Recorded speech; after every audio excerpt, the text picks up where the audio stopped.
हिंदी में यूपीएससी की तैयारी से संबंधित प्रोग्राम्स को देखने के लिए सब्सक्राइब करें study IQ-IAS Hindi. Hello friends, आज की चर्चा जुड़ी हुई है देश की सबसे प्रतिष्ठित संस्था यूपीएससी और देश की सबसे बड़ी अदालत सुप्रीम कोर्ट से। एक ऐसा फैसला आया है जिसे मैं ऐतिहासिक और गेम चेंजर दोनों कहूंगा। क्यों? क्योंकि अक्सर हम इक्वालिटी और राइट्स की बात करते हैं, लेकिन ग्राउंड रियलिटी पर जब हमारे दिव्यांग साथी PWD कैंडिडेट्स सिस्टम की इन कठोर बेड़ियों में जकड़े रहते हैं, आज उन कठोर बेड़ियों को खोलने का, तोड़ने का काम किया है सुप्रीम कोर्ट ने। मामला है यूपीएससी एग्जाम्स में स्क्राइब यानी कि लेखक की उपलब्धता का। क्या है ये मामला? क्यों सुप्रीम कोर्ट को यूपीएससी को फटकार लगानी पड़ी, और उसके साथ साथ क्या यह फैसला और कैसे यह फैसला भविष्य में परीक्षाओं में सिस्टम चेंजर साबित होने जा रहा है? आइए आज इसी को विस्तार से समझते हैं। होता क्या था, ग्राउंड रियलिटी क्या है? दरअसल पूरे मामले को ऐसे समझते हैं। यूपीएससी की परीक्षा में जो हमारे दृष्टिबाधित या दिव्यांग छात्र होते हैं, उन्हें पेपर लिखने के लिए एक स्क्राइब की यानी कि सहायक की जरूरत होती है। अब तक यूपीएससी के नियम बहुत सख्त हुआ करते थे। नियम ये था कि अगर आपको अपने स्क्राइब को रखना है तो उसकी जानकारी बहुत पहले देनी होती थी। लेकिन दोस्तों, ग्राउंड रियलिटी क्या है?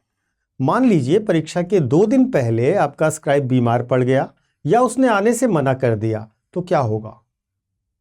यूपीएससी कहता था सॉरी, अब हम स्क्राइब बदलने की अनुमति नहीं देंगे, चेक द रूल्स। और इसका नतीजा क्या होता था? इसका नतीजा यह होता था कि कई होनहार छात्र अपनी सालों की मेहनत सिर्फ इसलिए छोड़ देते थे क्योंकि उनका राइटर ऐन वक्त पर उन्हें धोखा दे देता था, उन्हें उपलब्ध नहीं हो पाता था। और इसी इनजस्टिस के खिलाफ सुप्रीम कोर्ट में याचिका दायर की गई थी।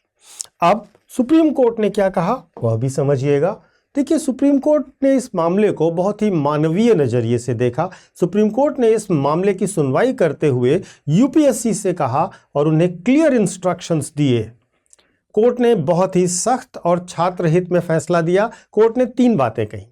पहला कि आप फ्लेक्सिबिलिटी को राइट मानिए, आप नियमों को इतना सख्त मत बनाइए। यूपीएससी में स्क्राइब बदलने की अनुमति देनी ही चाहिए आपको, आप रिजिड नहीं हो सकते। दूसरा, कोर्ट ने 7 डे रूल भी दिया। कोर्ट ने 7 डे रूल दिया और कहा कि जो भी कैंडिडेट स्क्राइब चाहते हैं वे 7 दिन पहले तक अपने स्क्राइब को बदल सकते हैं। यह छूट दी जानी चाहिए और इसकी अनुमति उन्हें मिलनी ही चाहिए।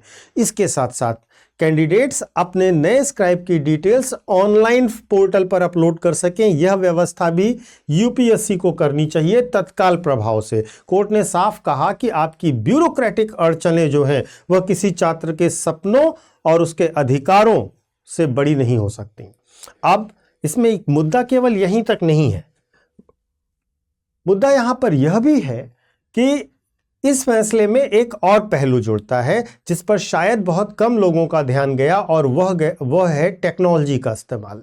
सुप्रीम कोर्ट ने यूपीएससी से एक बहुत तीखा प्रश्न पूछा कि जब पूरी दुनिया डिजिटल हो रही है, बैंकिंग एग्जाम्स में, क्लैट में स्क्रीन रीडर सॉफ्टवेयर का इस्तेमाल किया जा रहा है, तो यूपीएससी आज भी पुरानी ढर्रे पर क्यों चल रहा है?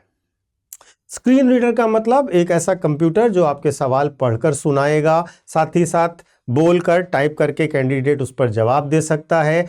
इससे स्क्राइब पर निर्भरता कम हो जाएगी। कोर्ट ने यूपीएससी से पूछा कि आप इसे कब लागू कर रहे हैं, और इसका जवाब कोर्ट में दाखिल कीजिए विस्तृत रूप से। सिर्फ यह सवाल नहीं है, बल्कि यह यूपीएससी के मॉडर्नाइजेशन की शुरुआत है। देखिए, अगर स्क्रीन रीडर जो सॉफ्टवेयर्स हैं उन्हें यूज किया जाने लगे तो ये बहुत इंपॉर्टेंट चीज है, ये बहुत बहुत मायने रखता है। वास्तव में संविधान में अनुच्छेद 16 है जो इक्वल अपॉर्चुनिटी की बात करता है। अगर सिस्टम की कमी की वजह से कोई दिव्यांग छात्र परीक्षा नहीं दे पाया तो क्या यह छात्र की गलती है या सिस्टम की?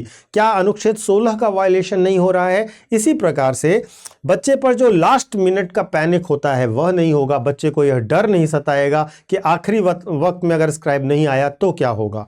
इसके साथ साथ यह बात छात्रों की डिग्निटी से भी जुड़ती है। यह फैसला छात्रों को दया का पात्र नहीं रहने देना चाहता, बल्कि उन्हें अधिकार का हकदार बनाता है। इसके साथ साथ यूपीएससी अगर स्क्रीन रीडर जैसे सॉफ्टवेयर्स को अपनाता है तो यह परीक्षा में इंक्लूसिव और ट्रांसपेरेंट होने की तरफ बढ़ाया गया एक बड़ा कदम होगा। कुल मिलाकर के सुप्रीम कोर्ट ने इसमें छात्रों की इंडिपेंडेंस, फेयरनेस, ग्लोबल स्टैंडर्ड्स के साथ साथ प्राइवेसी को भी ध्यान रखा है। और ये अगर भविष्य में यूपीएससी इसे स्वीकार करता है तो कोर्ट का वह मत जिसमें कोर्ट उससे यह कह रहा है कि आप परीक्षा को कठिन मत बनाइए, प्रक्रिया को सरल बनाइए, मानवीय भी बनाइए। अब ध्यान रखिएगा कि यह सुविधा यूपीएससी को एज सून एज और अपने हर एग्जामिनेशन में लागू करनी है। सुप्रीम कोर्ट का बहुत ही स्पष्ट डायरेक्शन है कि bureaucratic hurdles can not be allowed to come in the way of candidates rights. महत्वपूर्ण रूप से यह एक बहुत बड़ी जीत है उन सभी वॉरियर्स के लिए, उन सभी योद्धाओं के लिए जो अपनी शारीरिक चुनौतियों को पीछे छोड़कर देश की सेवा करना चाहते हैं। उम्मीद है यूपीएससी इस आदेश को अगले सत्र से पूरी तरीके से लागू करेगा। आपको ध्यान रखिएगा, मैं वीडियो के लिए यह कह रहा हूं बहुत ध्यान से कि आपके जानने वाले, आपकी जान पहचान में जो भी लोग इस तरह से चुनौतियों से जूझ रहे हैं, इतना संघर्ष कर रहे हैं, इतने बड़े वॉरियर हैं, उन्हें यह जानकारी अवश्य पहुंचाइएगा। निश्चित तौर पर उन्हें यह जानकारी होनी चाहिए। उनके अधिकारों पर सुप्रीम कोर्ट की मुहर लगी है। आपको क्या लगता है? यूपीएससी को जल्द से जल्द इस तरीके की टेक्नोलॉजी को अपना करके स्क्राइब सिस्टम को पूरी तरीके से बदल देना चाहिए। अपनी राय कमेंट बॉक्स में अवश्य लिखिए। फिलहाल इतना ही। पढ़ते रहिए, बढ़ते रहिए। जय हिंद। और सबसे महत्वपूर्ण, मैं आपको अपना टेलीग्राम चैनल भी बता दूं, यूपीएससी मेंटोर पंकज सर। यहाँ ज्वाइन कर लेंगे तो आपको मेरे सारे वीडियोस के लिंक मिल जाया करेंगे। आप अपडेटेड रहेंगे पॉलिटी, इकोनॉमी और आईआर जैसे मैटर्स से। एक छोटा सा अनाउंसमेंट उन बच्चों के लिए जो 2027 में या 28 में यूपीएससी की तैयारी करना चाहते हैं और आईएएस बनने का सपना देख रहे हैं। हमारे यहाँ स्टडी IQ IAS में आपको एक बेहतरीन कोर्स ऑफर किया जाता है जिसे प्रतिज्ञा प्लस कहा जाता है। वास्तव में यह P2I बैच होता है, प्रीलिम्स टू इंटरव्यू। हर एक स्टेज की पूरी प्रिपरेशन का पूरा प्लान आपको at the time of admission दिया जाएगा। बुक्स हार्ड कॉपी में आपके घर पहुंचाई जाएंगी। मेंटोरशिप 1-to-1 दी जाएगी। आपका अपना एक मेंटोर होगा जो आपके इश्यूज़ को सॉल्व करेगा, आपसे बात करेगा, आपकी समस्याओं पर आपसे चर्चा करेगा। और उसके साथ साथ आपको बहुत भारी डिस्काउंट भी मिल रहा है इस समय, क्योंकि हमारे यहाँ चल रही है मिशन सक्सेस सेल। और इस सेल में हमें 7 दिसंबर तक अगर आप हमारे यहाँ एडमिशन लेते हैं तो आपको एक बड़े डिस्काउंट के साथ 2027 और 2028 दोनों के बैचेस मिल जाएंगे। आपको क्या करना है? आपको बस एडमिशन लेते समय PK लाइव कोड का इस्तेमाल करना है। यह फैकल्टी कोड है, यह मेरा कोड है।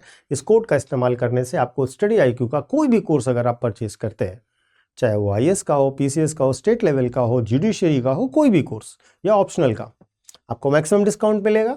जरूर ज्वाइन कीजिए, जल्द से जल्द ज्वाइन कीजिए, अपने सपने को साकार कीजिए। शुभकामनाएं। धन्यवाद। हिंदी में यूपीएससी की तैयारी से संबंधित प्रोग्राम्स को देखने के लिए सब्सक्राइब करें स्टडी IQ IAS हिंदी।